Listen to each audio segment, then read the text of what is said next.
Columbia and Rapture. Two places separated by time and realities, but also connected through constants and variables. Let's talk about the events that unfolded within these two cities. To understand how they connect, we have to know their stories, and to best tell their stories, I won't keep any great reveals concealed for the finality of the tellings. So, let's get right into it. At the Battle of Wounded Knee, which would better be referred to as a massacre in truthfulness, soldiers of the United States Army murdered between 250 and 300 of a group from the Lakota tribe. Roughly 200 of those killed were women and children.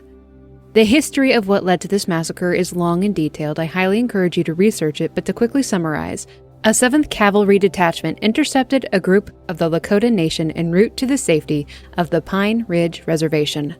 The Lakota group was ordered to stop and set up camp next to Wounded Knee Creek, and the following day reinforcements from the 7th Cavalry arrived, the entirety of the remaining cavalry, nearly 500 men in total. They descended on the Lakota to take their weapons, which of course led to raised tensions between the two groups. Their intent was to disarm them and remove them from the area via a train. There are debates as to who shot first. Of course, the Army placed the blame squarely on the Lakota, but in the end, close-ranged weaponry was used to murder the isolated women and children, and half the Lakota men who still held their weapons didn't even shoot them. Between 250 and 300 of the original 350 Lakota group were dead. Between 30 and 35 of the 7th Cavalry were killed. So, imagine what kind of person Booker DeWitt is. To have been involved in this massacre at the age of 16, and to have been called the White Injun afterwards because he was so brutal and violent towards the Lakota during the massacre. Booker DeWitt, who himself had Indian blood, burned men, women, and children alive just to avoid being stigmatized for his own heritage. This massacre, and the guilt Booker felt, took him to the riverside, to baptism. Two men emerged from this river in different realities. The man who refused baptism, who remains Booker DeWitt, or the man who accepts the baptism, Zachary Hale Comstock. Let's talk about the man who rejects baptism, Booker DeWitt. After his stint with the Army in 1892, Booker took up work with the Pinkertons in New York at the age of 18. He became well known for his violent methods in ending labor strikes. That year, he met a girl, fell in love, possibly married. In 1893, they had a baby girl, though the child's mother, Booker's partner, died during the birth, leaving Booker alone to raise baby Anna. He lasted at least a few months with the baby. Booker became depressed.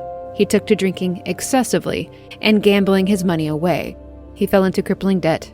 When a man named Robert Lutece, acting in the interests of Zachary Hale Comstock, arrived at his door and offered to buy baby Anna, well, Booker didn't turn him down.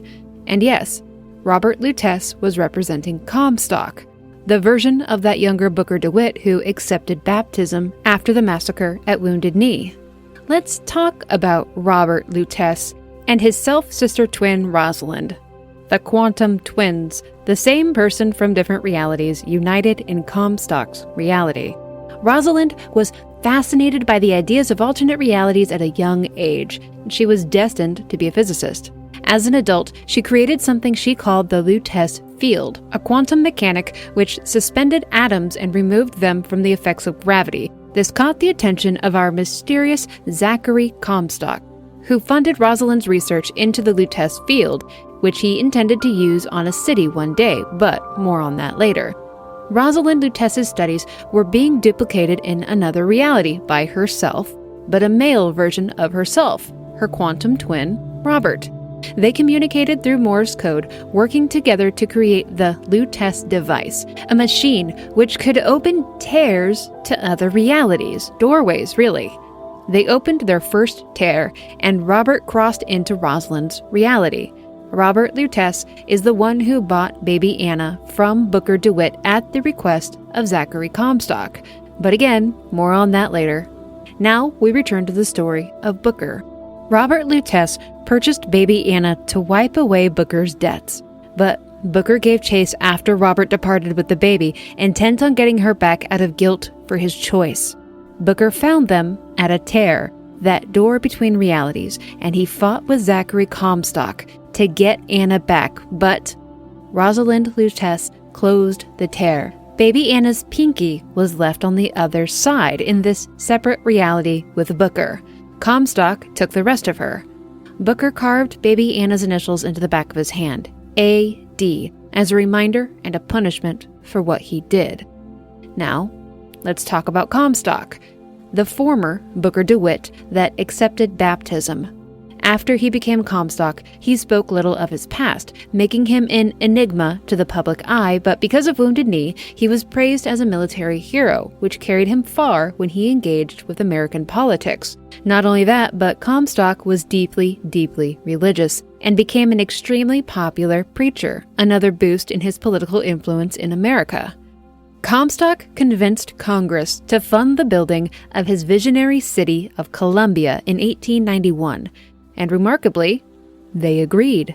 The government funded the creation of Columbia, which was completed in 1893. And using Rosalind Lutece's Lutece field technology, Columbia was made to fly. Comstock's religious beliefs became the backbone of Columbia and its American exceptionalism. The ruling political party of Columbia was the Founders. They were ultra-nationalists, white supremacists, militant and fanatic Christians with a serious hard-on for the Founding Fathers. Good combination of equipped with their very own floating city. I'd never seen Benjamin Franklin depicted with a six-pack before entering Columbia. And did you know what a bad, bad man Abraham Lincoln was? Anyways, it was the same year, 1893, that the quantum twins, Robert and Rosalind Lutece, were united by opening that first tear. It was also that same year, 1893, that baby Anna was taken from Booker's reality into Comstock's reality. But why would Comstock want baby Anna? Well, remember the Lutece device, that machine that opened doorways or tears between realities. Well, you see, Comstock really liked that machine, and he used it compulsively to peek into the possibilities and the future. He used it to construct his own prophecies, telling the populace that he was receiving guidance from an archangel, but no, he was using science. And this science fried his swimmers. He became sterile, and eventually it would age him at about twice the rate he should have. Comstock wanted an heir which would continue his bloodline and become a part of his scripture and prophecy, but again, his swimmers were fried, so he ordered Robert Lutece to get Booker's baby, to bring her to Columbia. We know that he was successful, that baby Anna's pinky was lopped off in the process, but there were consequences for this in Columbia. Comstock's wife, Annabelle, despised the baby and resented her presence. She accused Rosalind Lutece of having an affair with Comstock, that baby Anna, now named Elizabeth, was their offspring, and she wanted nothing to do with Elizabeth. But Comstock used his wife Annabelle as a tool of propaganda. The public was told that Lady Comstock bore the child to term in 1 week, that she was a blessed and chosen woman, and the child came with a prophecy. The seed of the prophet shall sit the throne and drown in flame the mountains of man. Baby Elizabeth became the Lamb of Columbia. Comstock knew, because of the tears, that one day Booker would come looking for the child, somehow. Desperate to prevent this, a propaganda campaign began to train the people of Columbia to recognize Booker as a false shepherd that needed to be killed. They would know him by the AD carved into his hand. One day, he would come to Columbia, and he must not be allowed to reach the Lamb, Elizabeth. Lady Comstock refused to cooperate with Comstock's schemes and lies. Using the Lutece device, he saw that Lady Comstock would reveal the truth behind his prophecies in the year 1895. So, that year, he had his wife murdered, and the blame for it was cast upon a black servant girl named Daisy Fitzroy. Daisy fled the Comstock house and went underground, so to speak. She went to hiding. Her hatred for Comstock and what the Founders and the people of Columbia were doing to minorities within the city set into motion the creation of an opposing faction called the Vox Populi. the general population of Colombia happily endorsed racism and slavery, using minorities for labor without compensation and abusing them openly. Though just that descriptor is mild compared to what was actually happening in Colombia. And there's so much to be angry about in the world, I can't lend more anger here. The founders and those who support them are animals and trash. The Vox Populi would become an answer to their brutality many years later. After the death of Lady Comstock, Robert and Rosalind Lutece used their Lutece device to peer into the future of Colombia and saw doom brought upon the world at the hands of Elizabeth. To right this, they schemed a way to remove the still toddler Elizabeth from Colombia to return her to where she came from. But Comstock caught on to their plot and ordered a weasel of a man named Jeremiah Fink to sabotage the Lutece device, killing the Luteces. But strangely, though in a sense they died in the reality of Colombia, they rather gained the ability to reality jump at will to whatever time and place they deemed themselves needed. It freed them from the restraints of quantum physics in a way, and right to Booker's doorstep they went, at just the time and place that it was appropriate to do so. But more on that later. First, let's talk about Elizabeth Comstock, who was born Anna DeWitt. Remember when baby Elizabeth was taken through that tear, the one that lopped off her pinky? Well, because of that, Elizabeth doesn't really turn out to be a normal girl. You see, because she left a physical part of herself in that reality with Booker, her pinky, she exists in two worlds. And when the baby showed up in Colombia, random reality tears began popping up around the city, which was of course terrifying to the people of Colombia. Elizabeth was causing this. This baby was extremely dangerous. Comstock had her locked into a structure called Monument Island, where she could be contained, isolated, and controlled. She spent all of her developing years in that tower. But first, let's talk about those rifts that popped up when she arrived, because it's about to get real weird, and the payoff won't come until later. So remember Jeremiah Fink, the sleaze weasel that sabotaged the Lutece device and supposedly killed Robert and Rosalind. Well, Fink is a bit of a genius jackass businessman and is stupidly rich, a real Elon Musk of this world. Fink is in real tight with Comstock and has a lot of power in Colombia. About a year after baby Elizabeth is brought to Colombia, Fink takes a real interest in these tears. He learns from his brother that there's actually something on the other side. So, Fink starts poking around, and through one of these tears, gets his hands on the research of someone from another time and another place. A Dr. Yi Suchong from the underwater city of Rapture. Oh ho ho, you see where this is going, right? Uh-oh. Fink steals samples of and notes on something called Atom, a substance that can rewrite a person's genetic makeup. Atom was discovered in a sea slug at Rapture and used to make something called plasmids. In Colombia, it created vigors. Plasmids are consumed through the stomach, vigors are injected. They give people abilities such as pyro fingers, icy hands, windy limbs, or shocking digits. It's like having a superpower. Very sciencey, very cool. Fink and Suchong also inadvertently collaborate in creating designs for Big Daddies in Rapture and something called a songbird in Colombia. So, this is our first connection between the reality of Colombia in the early 1900s and Rapture in the mid-1900s. More on Rapture later. For now, let's get back to the story of Elizabeth in Monument Island. She grew up a very lonely child, unbeknownst to her being watched through the mirrors in her expansive prison by Comstock's researchers. It's just as gross and inappropriate as you might imagine it to be. Elizabeth spent her time alone reading books, sewing, painting, practicing lockpicking, and opening tears to peer into other realities. Yes, she can open them on command. She's like a walking Lutece device. Even with this ability, and despite her loneliness, Elizabeth never left the tower for long. She always felt compelled to go back. Perhaps for family, she would reason to herself. To keep her from wandering away from Colombia through these tears, The Luteces created a siphon when she was around 13 years old to drain her ability to open them. They put a number of these around Columbia to really ensure that Elizabeth can be suppressed all within Columbia.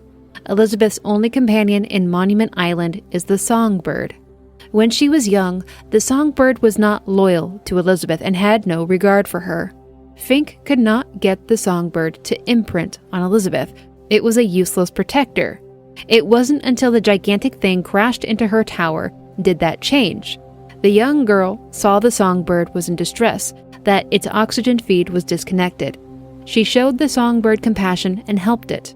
This caused the songbird to imprint on Elizabeth, something that Fink and all his experimentations couldn't accomplish. And when Elizabeth was young, she saw the songbird as a friend. He would bring her toys and candy and books and treats, but as she aged, she saw the songbird for what it truly was, the prison warden. It was there to keep people out and to keep her in. Because of the siphon preventing her from leaving the tower, the barriered doors of her home, and the oversight of the songbird, Elizabeth spent her formative teenage years intent on finding a way to escape, though she was never able to do so on her own. Now, we have some background. Let's get back to Booker DeWitt in the fateful year of 1912. It's been nearly 20 years since he sold his baby. The supposedly dead Luteces, knowing what Comstock and Elizabeth will inflict upon mankind, hire Booker for a job. They will send him to a place called Columbia, and there he is to retrieve a girl named Elizabeth and return her to New York unharmed.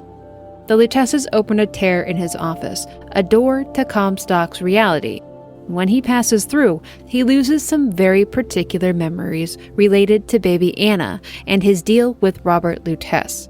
As far as Booker is concerned, he's just going to some weird city in the sky to collect some girl in a tower. They take him to a lighthouse, dump him off at the dock, and just kind of leave him there. Inside, he finds a dead body, a note saying, "Be prepared, he's on his way, you must stop him," signed C.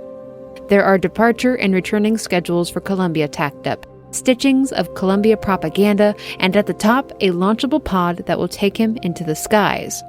What they especially don't tell Booker upon his hiring is that they've done this before. In fact, they've done it 123 times now, and each Booker has failed. Every single time. But maybe this time he'll get it right. Maybe this Booker will have what it takes.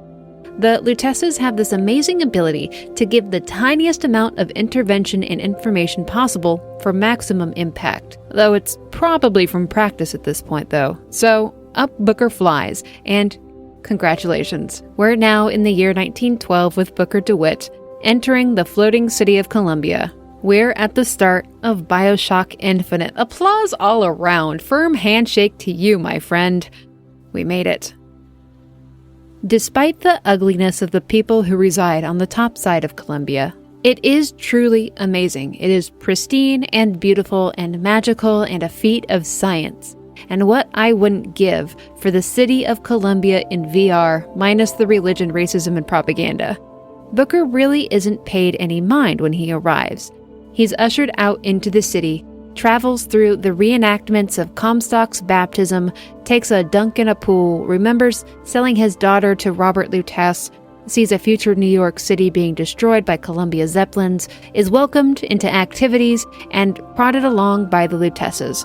All very normal. Though at this point, Booker doesn't really know who the Luteces are. Seeing Robert Lutece doesn't mean anything to him at this point. It's been 20 years, and traveling between realities seems to have blocked out a few key memories of what happened all that time ago. The vision he had of New York being destroyed far in the future is an overlap. He is seeing what Comstock knows will come to pass when Elizabeth takes over Columbia, and it will happen in 1983. It's the raining of fire upon the mountains of men, the destruction of Sodom, God's supposed judgment upon those dirty sinners who reside on earth. But Booker doesn't know this. He doesn't know any of this. He couldn't even wager a guess as to what it meant. All he knows is he's got to find a girl named Elizabeth and deliver her to New York unharmed. A celebration is occurring within the city, the 10th anniversary of Colombia's secession from the Union. You see, about 10 years before all this, the floating city of Colombia had bombarded Peking, today known as Beijing, China, with artillery during the Boxer Rebellion. This opened the world's eyes to the fact that, really, Colombia was a floating fortress and was armed to the teeth. And when they were ordered to stand down by the American government, Colombia instead said, "Go pound sand," and seceded from the Union. Anyways, their secession is being celebrated on this day. Parades, fairs, game booths, barbecues, all kinds of festivities. And it's great for a while. Until we meet Jeremiah Fink. Jeremiah Fink is on a stage holding a raffle to throw the first baseball at an interracial couple. And it just so happens that Booker DeWitt won the raffle. And oh boy, it is a problematic scene, but it really establishes just what Booker is dealing with in Colombia. Booker instead tries to pelt Fink with the baseball, but is caught by the popo, who can't help but notice the AD Booker has scarred into the back of his hand. Comstock had been warning the people of Colombia for years about the false shepherd, the man with AD on his hand, who would arrive one day to steal away the lamb of Colombia, Elizabeth. The police force and the founders of Colombia begin to hunt Booker, intent on stopping this false shepherd. His task just got a lot more complicated, though the Lutesses did warn him against participating in the raffle. They told him not to choose number 77, but I guess it couldn't be helped, could it? It is an absolute mud-slinging brawl to reach Monument Island, where his target is being held. He climbs all the way to the top, past the siphon and the abandoned posts of the Comstock researchers, up to Elizabeth's sprawling living quarters. He sees her open a small tear to Paris, where she's apparently intent on going. Booker bangs into her library, making his introduction, meeting a young woman not quite 20 years old who needs little motivation to get out of the tower. Elizabeth has been waiting for a way out for almost 7 years at this point. She practically leads the charge, which lands them right in the warpath of her guardian, the Songbird, summoned through the pipe set inside these Comstock Patriot statues with the notes CAGE. It is not a containable force when Elizabeth is threatened or uncontained. Booker never even attempts to fight this thing. All they can do is escape it and hide. They decide that the massive airship called the First Lady is their best bet in getting away from Colombia. Booker's presence would have all airfields under lockdown. The First Lady is one of the few airships still in the air. Booker lies to Elizabeth, creating a poor foundation for their partnership. He tells her that if they can reach it, he'll get her to Paris, the place he knows she wants to go more than anything else, though he has no intention of actually doing this. He's taking her to New York, one way or another. When they reach the First Lady, and Booker puts in the coordinates for New York, Elizabeth knows it, and she calls him on it. She has spent years studying the world and dreams of going to Paris. She knows its longitude and latitude. So, Booker spills the beans. He's on a job to get her, to take her to New York, and he's doing it for money. Sure, Elizabeth cries. Booker tries to get her to stop, and she promptly takes a wrench to his two-timing face. She leaves him on the First Lady, heading for Finkton, the production center of Jeremiah Fink, to stow away on one of the cargo barges there. When Booker comes to, he meets the Vox Populi and Daisy Fitzroy, who have commandeered the ship for themselves. Remember, the Vox Populi was founded after Daisy Fitzroy took the blame for Lady Comstock's murder back in 1895. At this point, the Vox are a full underground militant force, and they are ready for all-out war with the founders and the people of Colombia. They sure as hell are not some do-gooders. In fact, there's something about the Vox that seems quite predatory. It's just not quite right. But they have control over the First Lady now, and sure, Booker can have it back if he goes to Finkton and gets them weapons. Well, not a lot of choice here, kid. Looks like Booker's going to collect some weapons for these people. He finds Elizabeth along the way, but can't con her into cooperation this time. She's not someone that he's going to be able to control. So he asks for a truce and a partnership. They both have a vested interest in getting away from Columbia, so they come to an agreement to just get away from the floating city and then figure out the whole Paris thing later. Besides, she can't reach Paris if she can't get away from Columbia in the first place. They might as well work together and get the First Lady back. It's their only shot at this point. So, to Finkton they go in search of a weaponsmith named Chen Lin.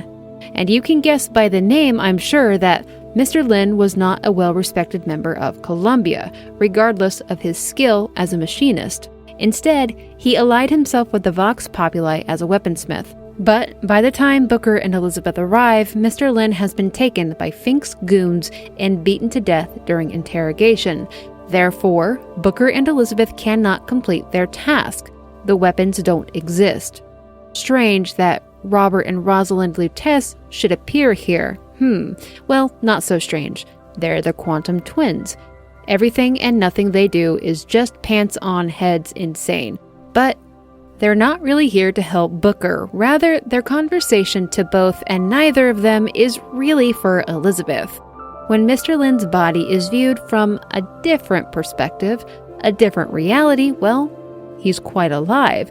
Or at least, he's not here in this cell.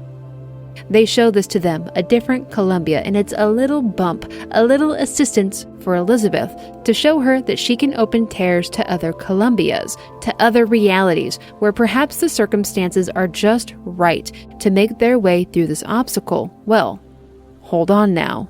What happens here is they go to this new Columbia and find Mr. Lin alive but in a broken mental state due to his death in the other reality and its overlap into this one.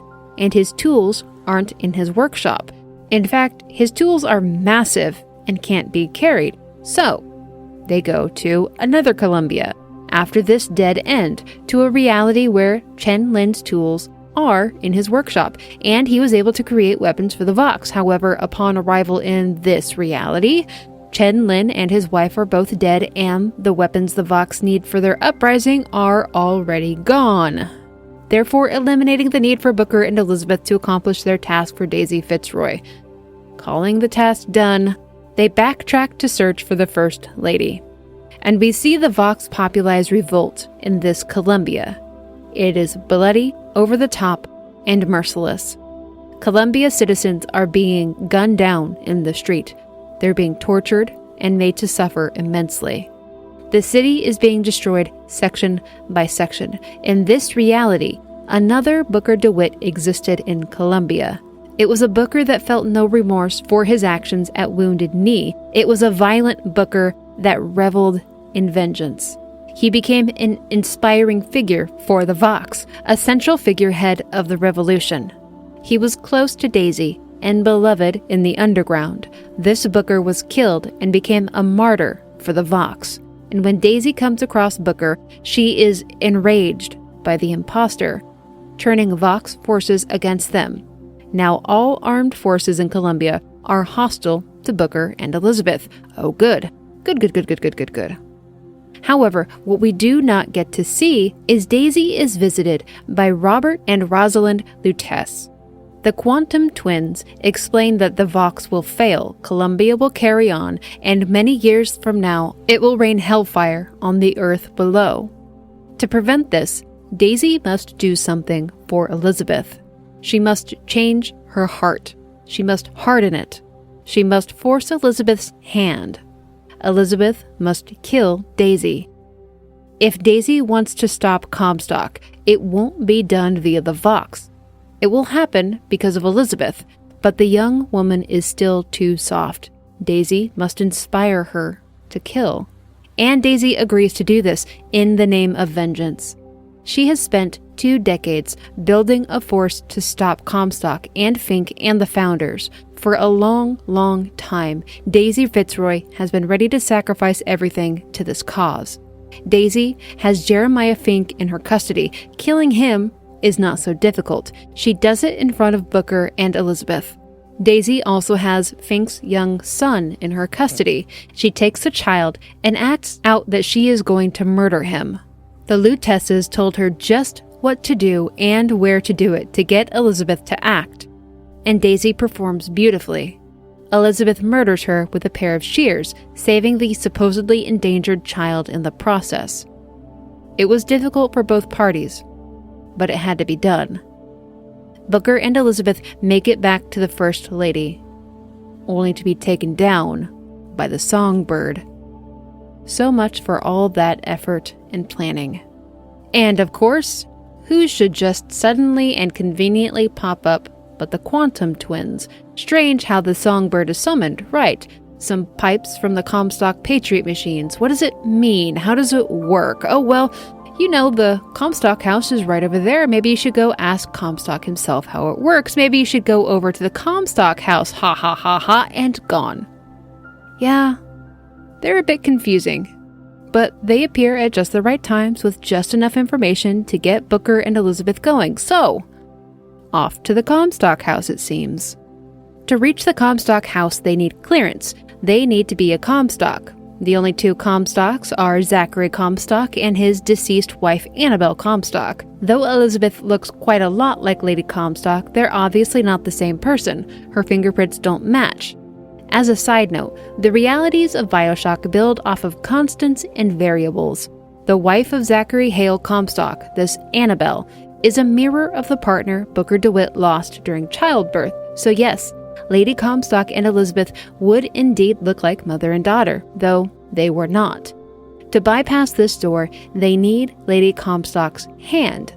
Luckily, her corpse was sealed in a glass casket and maintained for public display at a tomb nearby. A bit of a pilgrimage destination for believers in the Comstock prophecies, or perhaps just a tourist destination. At the tomb, a siphon is triggered, a much smaller version of the siphon that suppressed Elizabeth at Monument Island, which uses Elizabeth to bring an apparition of Lady Comstock into being. This is not the actual Lady Comstock.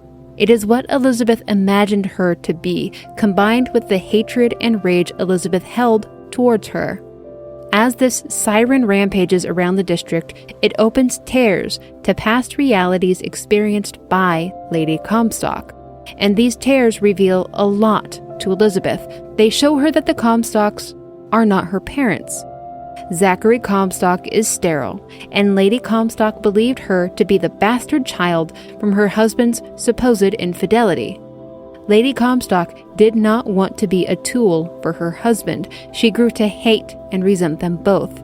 And Zachary Comstock had her murdered out of fear that she would go public with the information about him. Elizabeth learns that her past is linked to the Lutesses and these tears that they open, and that the Lutesses were murdered to prevent their intervention in Elizabeth's future. But still, Booker doesn't get it.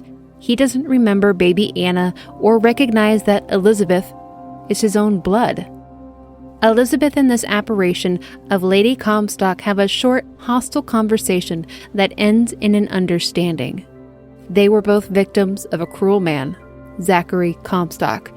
Maybe there exists a place where Lady Comstock never met him, or a reality where she saved him. Was that even possible? Lady Comstock wrecking balls through the gate, barring them from the Comstock house, granting them passage.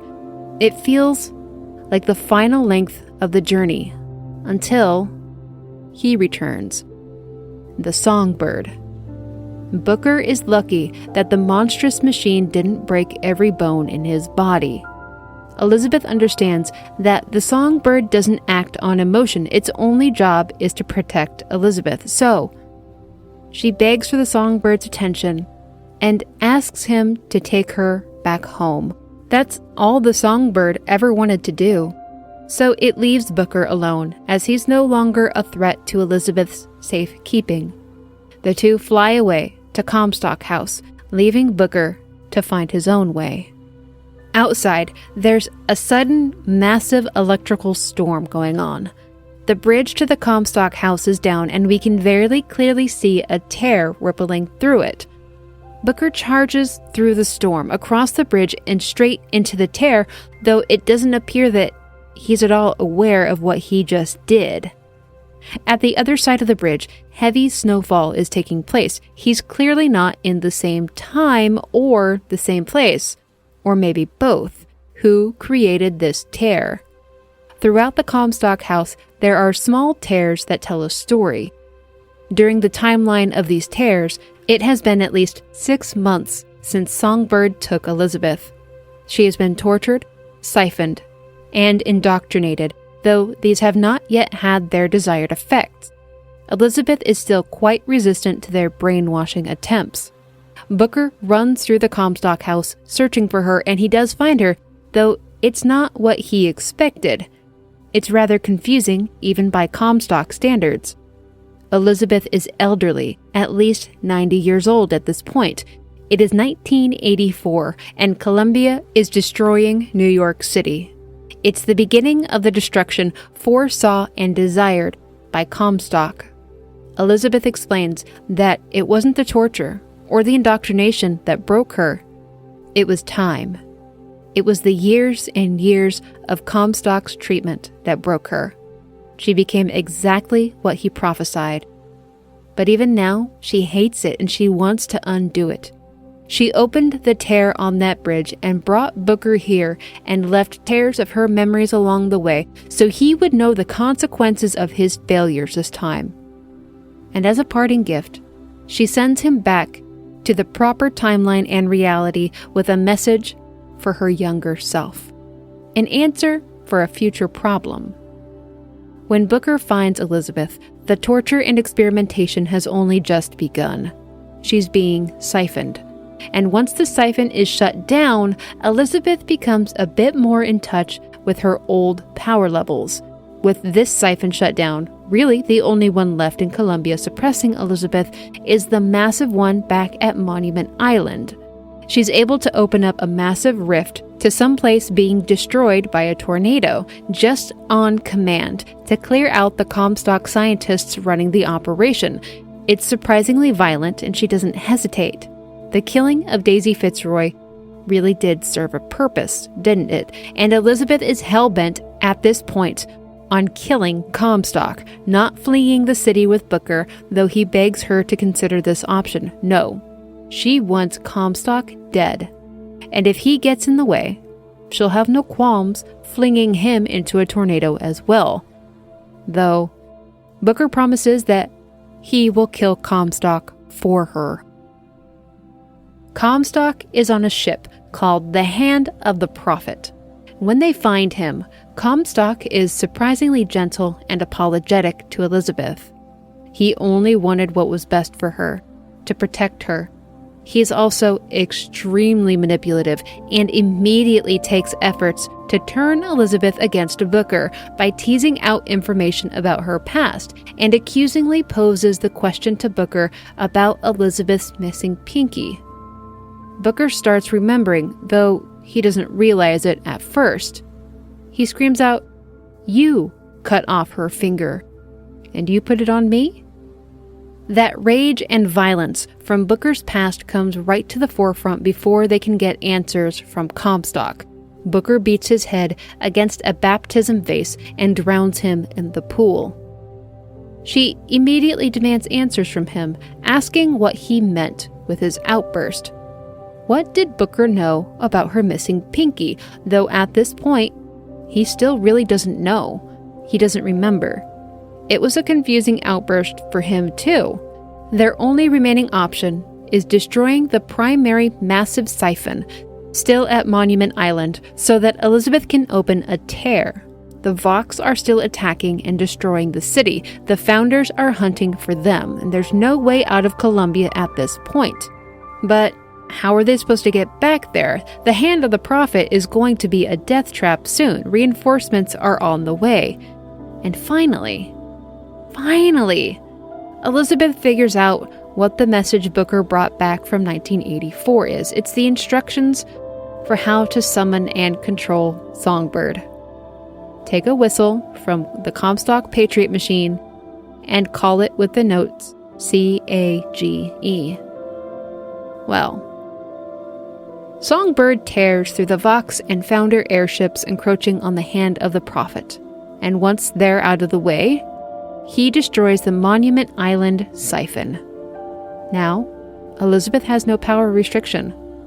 There's nothing to keep her from freely opening tears to any place, any time. She can see doorways to different realities. She knows what's behind each one. It's limitless. To escape the madness of Columbia, she opens a tear to a place called Rapture, an underwater city from the future.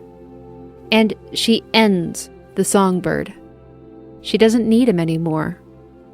It's time to let go of her old friend and prison warden. They enter a machine called a bathysphere, a mini submarine that takes them to the surface, to a lighthouse. Passing through the doors of the lighthouse together, Elizabeth guides him through the infinite place, where each star in the sky is actually a doorway to another reality, another time, another place, another door. Every reality is different but the same. They're made of constants and variables.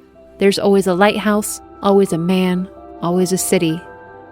They even see different versions of themselves walking along the docks of the many lighthouses. Elizabeth knows the truth about her origins. She knows about Booker's choices in the past, how she became like this, from parts of her existing in two realities. She's much like the Lutesses now, existing everywhere and anywhere at will, though she can create realities from her own imagining. But Booker's eyes haven't been opened. He doesn't remember what he did. So, gently, Elizabeth guides him to the truth.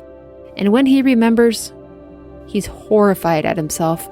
Elizabeth explains that though Comstock is dead within the reality that they were just in, there are a million realities in which he still lives. So, to finally stop Comstock, they must prevent him from ever being born. They can't just let Comstock continue. They have to end his life early. So, Elizabeth shows Booker the birth of Comstock at that river of baptism. To kill Comstock would mean killing Booker before he had a chance to accept it. Kill Booker before realities split. Many versions of Elizabeth appear at the river and lay Booker into the water, and he doesn't fight back as they drown him, ending Booker DeWitt, Zachary Hale Comstock, Columbia, and Elizabeth. Well, all Elizabeths except our Elizabeth.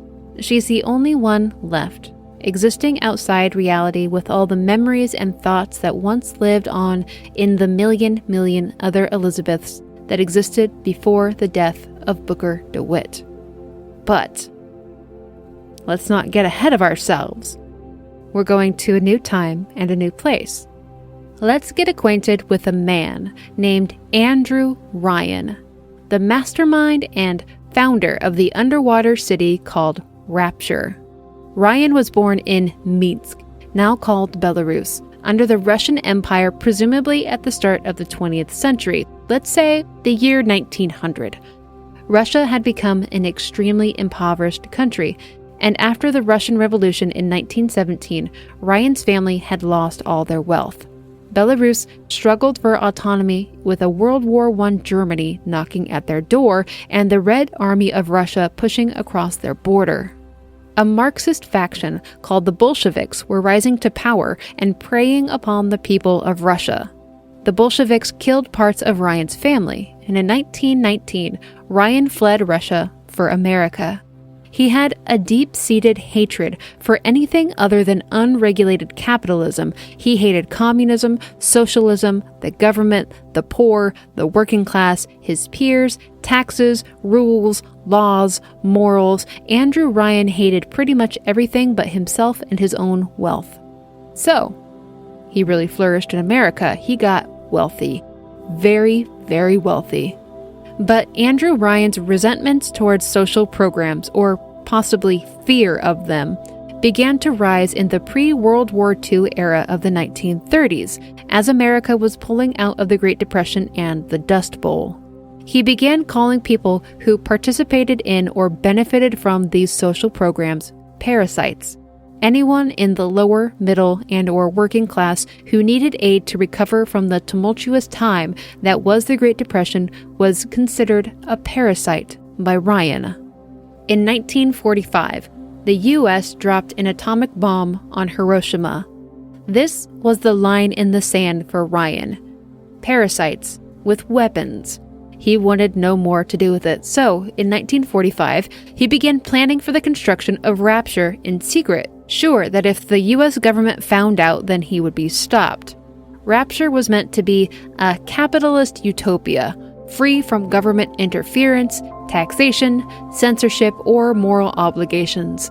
It was a city meant for the geniuses of society to work their craft without oversight or limitations, where the dregs would be allowed only to act in service of those higher thinkers. Rapture would still need janitors, builders, maintenance men, and servants after all. Rapture was built in the northern Atlantic Ocean. It took only a year for parts of the city to be inhabitable, and by 1948, the city was practically fully functional. Remember our theme of constants and variables between the cities of Columbia and Rapture. Under the rule of Comstock and the founders in Columbia, there was a time that the city flourished alongside their ideals. The same with Rapture. Under the rule of Andrew Ryan and his Central Council, Rapture also flourished for some time alongside their ideals. Now, let's talk about something called Adam again. In Columbia, Booker used vigors to enhance his abilities. In Rapture, Adam was discovered by a woman named Bridget Tenenbaum.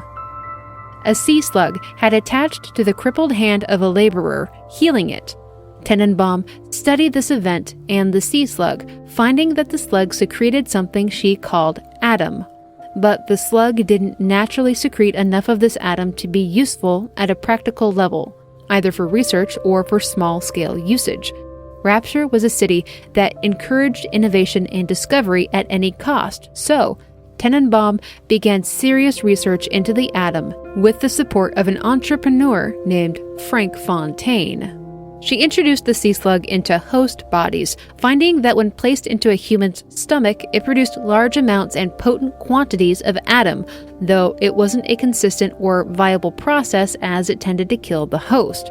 The only beings that could live with the slug were female children. In Rapture, this was not a problem. Frank Fontaine opened up orphanages as a front to get more of these girls, and it worked. Harvesting of Adam went through the roof, and residents of Rapture became obsessed with Adam and these new things called plasmids, which were refined Adam. Demand was far too high for what could actually be produced, though. Fontaine was able to convince Yi Suchong to work alongside Tenenbaum at Fontaine Futuristics to figure out this problem. Dr. Suchong originally worked for Andrew Ryan, but Ryan wasn't the most consistent of patrons. Jeremiah Fink of Columbia and Yi Suchong of Rapture had quote-unquote worked together through reality tears on their versions of Adam, which made vigors in Columbia and plasmids in Rapture. I said work together, but remember, they were mostly just stealing notes and ideas from each other through the tears. It was through this that Suchong discovered how to make Adam drinkable, and Fink discovered how to make it injectable. Constants and variables, digestible and injectable options made it available to all. But see, here is another really big problem with all this. Adam in Rapture was extremely addictive. It had nasty withdrawals and mentally degraded the user, causing dementia-like effects and violent outbursts. But to Fontaine, Tenenbaum, and Suchong, well, this really wasn't a reason to stop their research or sales of their plasmids. Addicts who fell into violence became known as splicers. To help alleviate the need to create new Adam, Suchong discovered that Adam could be harvested from dead splicers. The young girls used to create Adam became known as Little Sisters. Tenenbaum began conditioning them for the physical job of harvesting Adam from splicer corpses. Suchong began conditioning them for it mentally. The mental conditioning was extremely difficult. Of course, a little girl wouldn't want to shove huge needles into corpses. So, Suchong made them think that the corpses were angels, and made the little sisters see the world around them as bright and beautiful. They compulsively felt a need to go to these angels and harvest them. And a bonus, because of their Adam production, the little sisters were difficult to harm. The little sisters were publicly touted as the little saviors of Rapture. But amidst Adam shortages, those most desperate for a fix knew exactly where a walking, talking source of Adam was: the little sisters. It became clear that the little sisters could not be left to walk around Rapture alone. They would need a guardian. So, the creation of the Big Daddies began. Elizabeth had her songbird in Columbia. A little sister would have her Big Daddy in Rapture, constants and variables. But as with the songbird of Columbia, the Big Daddies wouldn't bond with their little sisters. The little sisters were frightened of them, and who would blame them? The Big Daddies were men that were spliced into massive diving suits. They didn't speak, they looked scary, and they didn't especially care about the little sisters at first. Prisoners from the Rapture prison were used as test subjects in the creation of the Big Daddies. No one would miss them. It's at this point, in the mid-1950s, that there are two prisoners of note. One is a woman, Dr. Sophia Lamb.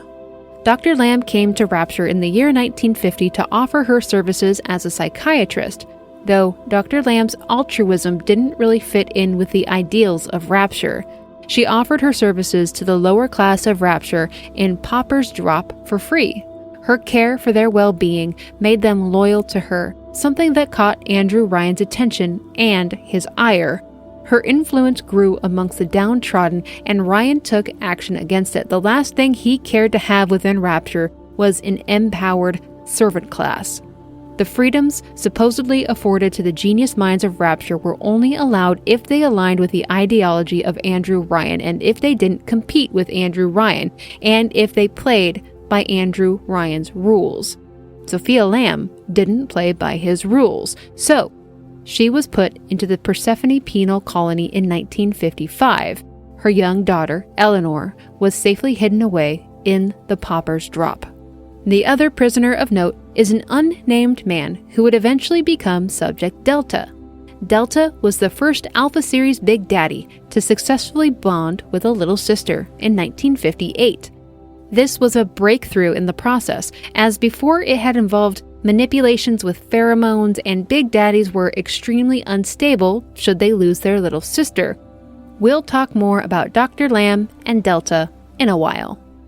I'd like to tell you a dirty little secret, a few dirty little secrets in fact. Andrew Ryan had a few mistresses. One, Diane McClintock, was very close to Ryan, more akin to a girlfriend or a partner than a mistress. But Ryan also regularly bedded an exotic dancer named Jasmine Jolene. And as luck would have it, in 1956, Jasmine got pregnant. Jasmine decided to sell the fertilized embryo to Frank Fontaine in an effort to gain some financial stability and to avoid having to tell Andrew Ryan about the pregnancy. Dr. Bridget Tenenbaum approached her with this offer to keep Frank Fontaine's involvement a secret. But Andrew Ryan did indeed find out much later in 1960, and he murdered her because of it. But remaining back in 1956, Dr. Tenenbaum and Dr. Suchong grew the baby in secret and experimented on it with something called Lot 111. See, children were not valued in Rapture. They were slow to grow, offered little to society, and took immense resources to bring up. Lot 111 accelerated the baby's growth. By the age of 1, this child, named Jack, had grown into a grossly formed teenager. Jack was a backup plan to use against Andrew Ryan. Suchong and Tenenbaum turned Jack into a sleeper agent of sorts, his activation trigger being, "Would you kindly?" For example, "Would you kindly eat this apple? Would you kindly open this door? Would you kindly go and murder Andrew Ryan?" Jack's body evened out with time into a full-fledged adult by the time he was 2 years old. He was smuggled out of Rapture, back up to land, and given false memories. Now, we're in the year 1958. In September, Frank Fontaine and Andrew Ryan were in open conflict with each other. Fontaine was a threat to Ryan's power in Rapture. Fontaine was an aggressive and successful businessman. He was building upon the Atom business. He owned orphanages. He owned businesses. He was a massive employer. He had labs and research centers. He was a smuggler of topside goods into Rapture. He was gunning for Ryan's seat of power, so Ryan ordered him arrested. Can't have competition now, can we? Frank Fontaine faked his death during a shootout with Andrew Ryan's forces. He had cosmetic surgery done to take a new identity, Atlas. He posed as a visionary, a leader of the people, a revolutionary who would take down Andrew Ryan at any cost.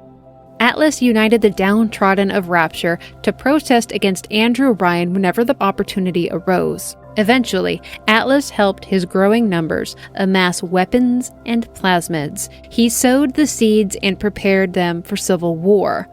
They were his new tools to topple over the empire of Andrew Ryan. Remember this man that we know as Atlas. Remember him for what he really is, a mirror image of Andrew Ryan in his greed. Andrew Ryan has the Fontaine buildings sunk. Atlas and his men, the innocent people left in the buildings who would just become splicers, are abandoned to sink to the ocean floor in a new prison designed just for them by Andrew Ryan. Dr. Tenenbaum went into hiding, beginning to feel shame and guilt for the torment they'd inflicted on the little sisters. She began working on a cure to their condition, a way to return them to normal. Oh, we've done it. Can you believe it? We've set up the backstory for Rapture. Another round of butt slaps and handshakes all around. Now, let's get this story going. We'll begin with another connection between Columbia and Rapture. You see, one of the Zachary Comstocks escaped, much like a single Elizabeth existed outside the destruction of Booker's bloodline. This Comstock had gone to Rapture in his reality through a tear.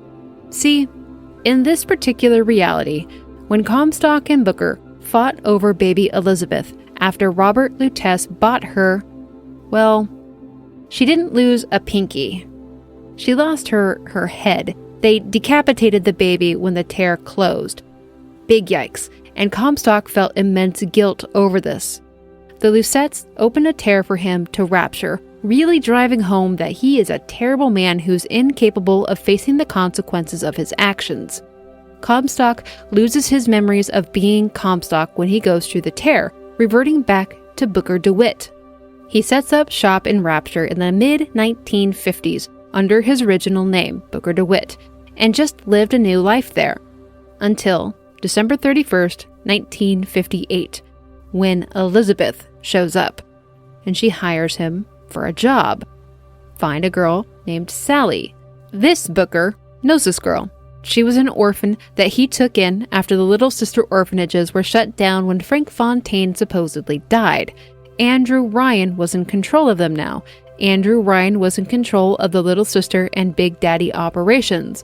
Some of the girls who weren't conditioned to perform as Little Sisters were just turned away to fend for themselves. Or is it more correct to say that they escaped the conditioning? Anyways, Sally wasn't with Booker for long. In this reality, Booker was still an alcoholic and a gambler. While he was occupied with his vices, Sally was taken. Booker believed that she'd drown at a dock, but she was collected for the Little Sister program. He accepted her supposed death as a fact and made no effort to search out more answers as to what happened to Sally, though he did fall deeper into his depression and addiction. So when this strange woman named Elizabeth shows up offering him work in finding Sally, he takes her up on the offer, not fully believing that Sally is alive, but willing to go along with her proposal for now. Much to Booker's surprise, they do actually track down this little sister. She was in one of the Fontaine buildings that was sunk to the ocean floor by Andrew Ryan. Booker has to contend with her guardian, a very angry Big Daddy. He has a chance to grab Sally to pull her out of a broiling vent, and his struggle with the girl reminds him of something. Reminds him of another struggle he once had involving a small girl. He starts to remember his actions as Comstock that led to baby Elizabeth being decapitated. See, much like the Lutesses, this Elizabeth isn't bound by time or space. She sees all the doors, she knows all the possibilities. This Comstock couldn't hide from her, and she knew just what to do to take revenge on him, to make him suffer. Sally's Big Daddy grants the final Comstock, the final Booker DeWitt, a gruesome and fitting death. Then, Elizabeth leaves the girl. In this rapture, Elizabeth dies, though that doesn't matter.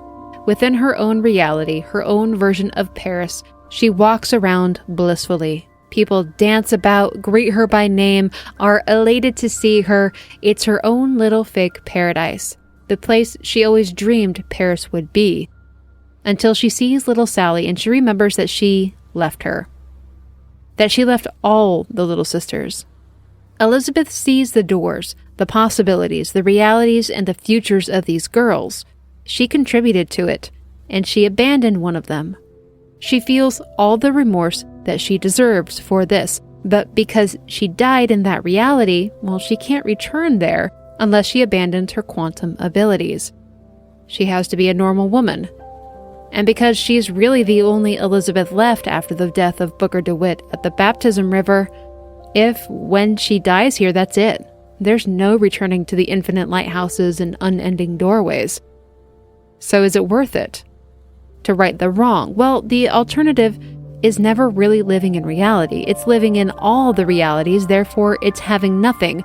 It's empty, it's lonely, it's imaginary, so she decides it is worth it. She returns to that reality and takes up mortality, all to save this Sally, to make a difference. To prove that she's more like Booker than she is like Comstock. Atlas has taken custody of Sally. To him, she's just another Adam-rich little sister. And down here in the depths of this Fontaine prison, Adam is hard to come by. Elizabeth reasons with him, telling him that if he gives her the girl, she will help him get back to Rapture. She tells a bold-faced lie, saying that she's Dr. Suchong's lab assistant.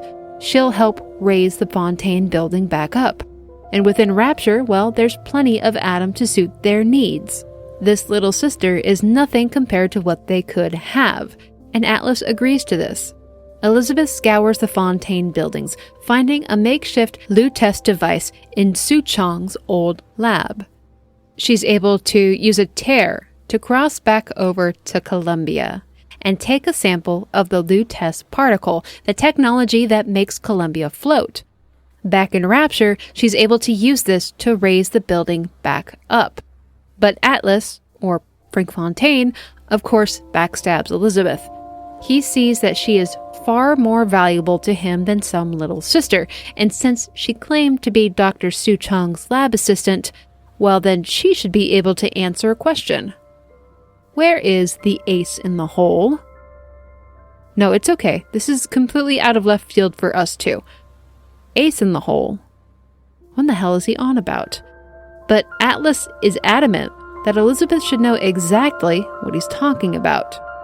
For 2 weeks, Elizabeth is drugged up and interrogated. During this blackout, the 1958 New Year's Eve riot takes place, when Atlas forces rush Rapture, attacking citizens and businesses. Economic and social structures in Rapture quickly begin to crumble. Violence is taking place all around the city. Citizens take to splicing themselves for self-defense. Big daddies are deployed with every little sister. Dr. Sophia Lamb escapes from prison, amassing a following in Pauper's Drop, and begins searching for her daughter Eleanor. Eleanor was turned into a little sister. She was the first little sister to bond to a big daddy, the Alpha series called Delta that we learned about earlier. Eleanor is no longer herself, but she's at least in the safekeeping of Delta. Until Sophia learns of this and tracks them down, she uses a plasmid mind control on him and forces Delta to shoot himself in the head, much to Eleanor's horror. This event will have consequences for Sophia, Eleanor, and Rapture itself. So, Elizabeth wakes up 2 weeks into a civil war. The drugging and interrogations haven't worked because Elizabeth doesn't know what this ace in the hole is. and she can't really see between time and space on demand anymore, so she doesn't know what he's talking about. When Atlas brings out Sally, threatening to lobotomize the little girl, Elizabeth is able to see through the infinite space one final time. Guided by the visage of Booker, her father and friend, he shows her where she can find this ace in the hole, in Suchong's clinic, in Rapture. Atlas and his men can't get near the clinic. Andrew Ryan's defense turret would tear them apart, so Elizabeth goes instead. And there, she actually comes across the famed Dr. Suchong, and she watches him in his clinic, after he backhands a little sister and is taken down by her guardian Big Daddy. Next to his corpse, she finds it. The activation words for Jack. Would you kindly? That's what Atlas meant by ace in the hole, the trigger words to bring him back to Rapture and under his control, his weapon against Andrew Ryan during the dire hour. Elizabeth returns it to Atlas and decodes it for him, and to repay her efforts, he kills her. But he doesn't kill Sally. And this time, there's no going back. This is the end of Elizabeth's story. A year later, in 1960, Jack got onto a plane over the Atlantic, holding a present supposedly from his family, though remember, he was given false memories. A note on the package says, "Would you kindly not open until 63 by 2 degrees north, 29 by 55 degrees west," coordinates that put the plane at the lighthouse above Rapture. Remember when Booker and Elizabeth were walking amongst the infinite lighthouses so long ago? What was it that Elizabeth said? There's always a lighthouse, always a man, always a city. Constants and variables. Inside the package is a pistol. Jack is activated and brings the plane down. He's the only survivor, and within the lighthouse, he finds a bathysphere to take him to Rapture. Because he is of Andrew Ryan's bloodline, he is able to use it to enter the locked-down city deep under the ocean. Frank Fontaine immediately gets in contact with Jack, of course referring to himself as Atlas, casually dropping requests beginning with, "Would you kindly?" Atlas manipulates Jack into fighting through Rapture for him, and he is certainly an effective liar and manipulator. We never could have guessed that he had just recently beaten a woman to death and had the blood of dozens of little girls on his hands. Atlas wants Jack to reach Andrew Ryan and is not shy about "would you kindly"ing him into killing Ryan. Tenenbaum comes out of hiding, begging Jack to help the little sisters. She's completed a treatment for them, a cure for their situation. It will free them of the mental conditioning that makes them little sisters, normalize them more, give them back their free will, let them be children again. It will involve killing the big daddies. That's unavoidable, but if Jack can get to the little sisters, he could cure them.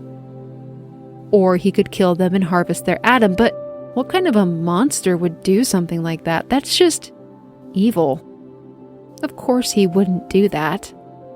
Jack can't save every single little sister in Rapture, though. There's far too many. But he saves as many as he can reach, curing them and sending them on their way back to Dr. Tenenbaum, who is now hell-bent on protecting the girls and undoing some of the damage that she caused. Jack does make it to Andrew Ryan and cannot break free of the command to kill the man. Atlas comes clean about who he really is and thanks Jack for his cooperation by trying to kill him because, of course, that's kind of what people do down here, apparently. Dr. Tenenbaum sends cured little sisters to where Jack is to get him into the safety of the vent system and to a safe house. There, she's able to deprogram parts of Jack to remove his conditioning much the same as the little sisters. With this looming threat gone, Jack is able to choose for himself what to do next, and he has his eyes set on Frank Fontaine. He'll kill Fontaine, save as many of the little sisters as possible, and get the hell away from this place. In a final stand, Fontaine has decided to go full mad lad and absolutely load himself up with Adam, turning him almost inhuman. He'll do anything to win. He'll do anything to himself. And he nearly does it too, except Jack happens to have about a dozen little ladies on his side that are very talented when it comes to atom harvesting, and Fontaine is just bursting at the seams with the stuff. The little sisters that Jack saved along the way intervene, delivering a violently stabby death to this absolute maniac, Frank Fontaine, and good riddance. Good riddance to all of them. Jack loads up the little sisters into a bathysphere and takes them to the surface. Tenenbaum does not go with them. There are still many little sisters in Rapture that need to be seen too. Jack raises the girls like they're his own, giving them all the opportunity they need to be successful and well-rounded women. But Rapture doesn't just cease to be. Of course it doesn't. What of Sophia Lamb and the Poppers drop? All the people still fighting a civil war. All the splicers and little sisters and big daddies. What of little Eleanor Lamb? Her mother killed her guardian, Delta, right in front of her too. Well, as the years went on, Sophia Lamb usurped the power in the void left behind by Fontaine and Ryan. She freely studied the works of Fontaine and Ryan and Souchong and decided that Adam could be put to better use. She began experimenting on huge amounts of Adam, believing that it contained the collective thoughts and memories of all within Rapture who partook. And if an individual was loaded up with this huge amount of Adam, perhaps they could become the ultimate altruistic being, something completely selfless to serve the greater good with no regard for anything other than that. Though we saw what happened to Frank Fontaine when he injected himself with a huge amount of Adam, perhaps if a person is intrinsically good, it will be a different effect though. A Dr. Gilbert Alexander volunteers for a massive injection. After little Eleanor was removed from Delta's custody, Dr. Alexander had helped bring the girl back to some sense of normalcy. The Adam treatment mutates the poor man, though, and slowly drives him insane. He's so afraid of what's happening to him and afraid that he'll hurt someone else that he creates instructions for anyone that finds his old lab on how to kill him, and he begs them to do so. The Gilbert Alexander in Rapture today is a rude, violent shadow of his former self. Sophia Lamb discovers that little sisters are the best candidates for this. They can naturally tolerate huge amounts of Adam without negative effects, and her daughter, Eleanor, becomes her test subject. She begins grooming her, forcing an extremely difficult education on her, trying to force her into the perfect behavior one would expect from a savior figure. But Eleanor remembers Delta, who she thinks of as a father, and she knows what happened to Dr. Alexander. As the little sisters aged, they became less suited for their work. They became more violent, and they became feral. Sophia Lamb called them Big Sisters and used them to patrol the streets of Rapture and to travel to the surface to take more little girls. To serve as little sisters in Rapture, they would need more Adam after all, and that would require more girls for the dying underwater city. In 1968, a now 16 or 17-year-old Eleanor Lamb sent some little sisters out to gather Delta's genetic code, to revive him in a Vita chamber. Though Delta is intelligent and capable of independent thought, once he's awakened, really all that matters to him is finding his little sister, finding Eleanor. You could remove all the dialogue and notes and tapes, and it would be just the same for Delta. Find Eleanor. I almost wonder, why are people so intent on talking to Delta as he travels through Rapture? Maybe they're lonely. Delta and Eleanor were the first of the guardian-sister duo to bond. Their link is very old in this world, and it is exceptionally strong. Eleanor really does think of him as her father, and she desperately misses him. As Delta goes through Rapture, Eleanor is more keen to take moral cues from Delta rather than her own biological mother. When Delta spares the little sisters and shows mercy to other people he meets along the way, Eleanor takes note of this. She learns from him and resists the cruel ideals of her mother.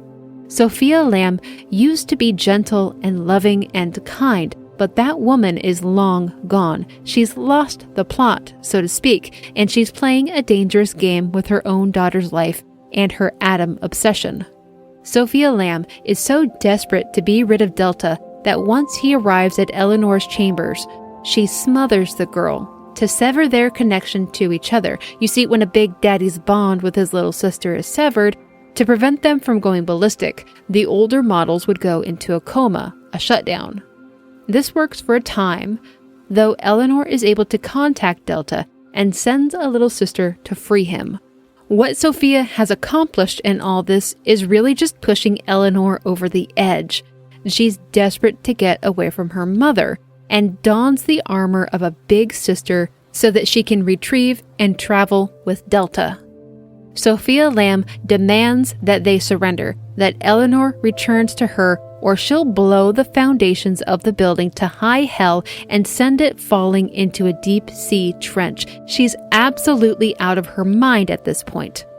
The reunited duo decline her offer, and as this part of Rapture begins to implode and fall apart, they manage to take the little sisters into an escape vessel and free it from the building. But Sophia gave them a parting gift, an explosive package that just barely misses Eleanor but delivers Delta a fatal wound.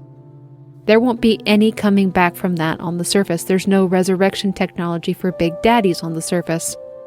Before Delta passes away, Eleanor takes some of his Adam so they can stay together in some form forever, and lovingly says her goodbye. Here, at the end of this story, Eleanor stands beside the little girls they saved from Rapture. It's up to her now to lead them home. Thanks for watching. I'll see you next time.